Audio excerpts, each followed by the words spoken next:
भैरव विद्या क्या होती है, इसकी दीक्षा क्या होती है, साधना कैसे होती है। तो भैरव विद्या मुझे अपने गुरु प्रभु श्री राम शंकर दास गुरु जी से प्राप्त हुई थी। भैरव विद्या है क्या ये भैरव जी की साधना होती है? तो जी हाँ, इसमें अन्य किसी देवी देवता की साधना नहीं कराई जाती। भैरव विद्या में मूल रूप से भैरव जी की मूल सत्ता की आपको साधना कराई जाती है। अब ये मूल सत्ता क्या होती है, बात करते हैं इस पे। मान के चलिए आपने देखा होगा भैरव जी के कई स्वरूप हैं, जैसे कंकाली भैरव, कपाली भैरव, चंड भैरव, रुरु भैरव, ठीक है, अनेक अनेक प्रकार के भैरव जी के स्वरूप है।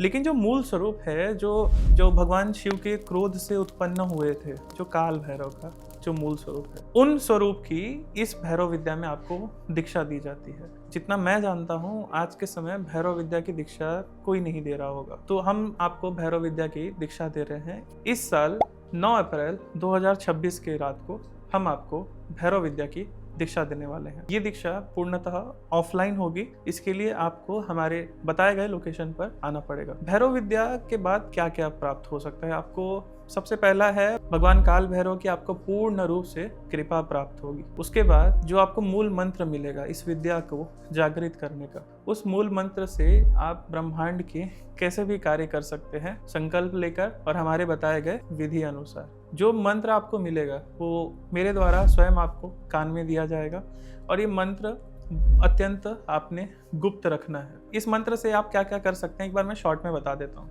मान के चलिए अगर आपको धन की आवश्यकता है तो आपने सिंपल हाथ में चावल पानी लेकर बस आपने संकल्प ले लिया कि मैं धन के लिए इस मंत्र का जाप कर रहा हूँ। एक और चीज बता देता हूँ, ये विद्या ऐसी है बिना संकल्प के भी चल जाती है। पूर्णतः तांत्रिक विद्या है। ये विद्या कोई सात्विक व्यक्ति भी ले सकता है, रासिक व्यक्ति भी ले सकता है, तामसिक व्यक्ति भी ले सकता है। ये विद्या पूर्णतः भोग पर आधारित है। जो भोग आप भगवान भैरव को चढ़ाते हो वो आपको हमेशा अपने साथ कैरी करना होता है। वो एक लड्डू हो सकता है, एक जलेबी हो सकती है, या फिर शराब या सिगरेट भी हो सकती है। तो ये भोग आपको हमेशा कैरी करना इसलिए जरूरी हो सकता है, जैसे मान लीजिए आप कहीं ट्रैवल कर रहे हैं तो वो भोग जो है आप अगर अपने साथ कैरी करें तो आप कहीं भी भगवान काल भैरव की पूजा कर सकते हैं। मैं भोग पर इतना बल दे क्यों रहा हूँ, क्योंकि भोग पर ही पूर्णतः आधारित इस विद्या में यदि आपने अगरबत्ती दी या कुछ इत्यादि कुछ भी नहीं लगाया तो आपने केवल जो आपका भोग है वो भोग आपने रख दिया तो उसी पर शक्ति भोग स्वीकार करेगी और आपके सारे कार्य होंगे। आप पर पूर्ण कृपा प्राप्त होगी भगवान काल भैरव की।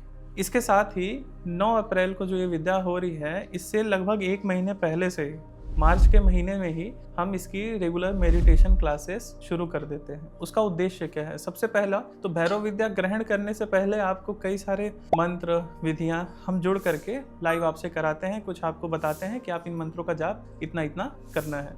1 महीने में आप पूर्ण रूप से जागृत होते हैं, पूर्ण रूप से भैरव विद्या ग्रहण करने के योग्य काबिल बनते हैं। उसके बाद ही जब आप भैरव विद्या लेंगे तब आपको इसका पूर्ण फल मिलेगा। साथ के साथ ये विद्या अन्य तंत्र की साधनाओं से बहुत ही ज़्यादा सरल है। क्यों?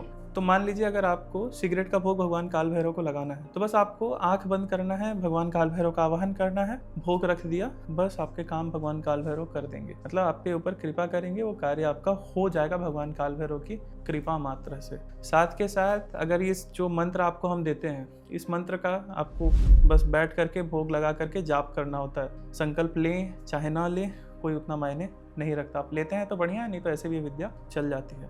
जितना अधिक आप इस मंत्र का जाप करते हैं आपको अनुभव स्टार्ट हो जाएंगे। ये साधना आपको रात में ही करनी होती है, दिन में भी वैसे आप कर सकते हैं, लेकिन प्रयास करना है कि जब आप साधना की दृष्टि से बैठें तो आप रात में बैठेंगे। जब आप साधना करेंगे इस मंत्र की तो धीरे धीरे आपके पास कई सारी शक्तियाँ आती है जो प्रत्यक्ष आती है। कई बार आपको आवाज़ आता है, कई बार छवि दिखाई देती है, कई बार मानसिक रूप से कुछ बात होती है, और ये सभी के साथ होता ही होता है अगर वो हमारे बताए गए विधि को फॉलो करता है। तो ये विद्या आप ज़रूर ज्वाइन करिए।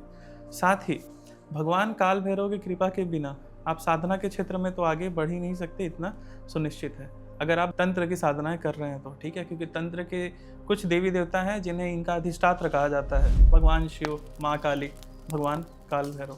अघोर की दीक्षा लेने से पहले तंत्र में और उच्चतम शिखर तक पहुंचने के लिए आपके पास अगर भैरव विद्या है तो ये तंत्र का पूरा पाथ आपके लिए बड़ा ही सरल और सहज हो जाता है। तो ज़रूर आप ज्वाइन करिए 9 अप्रैल 2026 को भैरव विद्या का ये शिविर। इस विद्या जो लोकेशन है, फीस क्या है, सारी चीज़ आप अधिक जानकारी के लिए डिस्क्रिप्शन में और स्क्रीन पे भी आपको टीम के नंबर दिख रहे होंगे, आप उनसे संपर्क करें, रजिस्ट्रेशन करें और सबसे पहले आप मेडिटेशन के क्लासेस में जुड़ें। जितना ज़्यादा आप मेडिटेशन के क्लासेस करेंगे उतना ज़्यादा ही ये विद्या आपके लिए जागृत होगी और उतना ज़्यादा ही जल्दी आप सक्सेस हो पाएंगे, क्योंकि मेडिटेशन के भी दौरान आपको बहुत सारे अनुभव होते हैं। हम लाइव जुड़ करके आपको मेडिटेशन कराते हैं। जय माँ आदेश।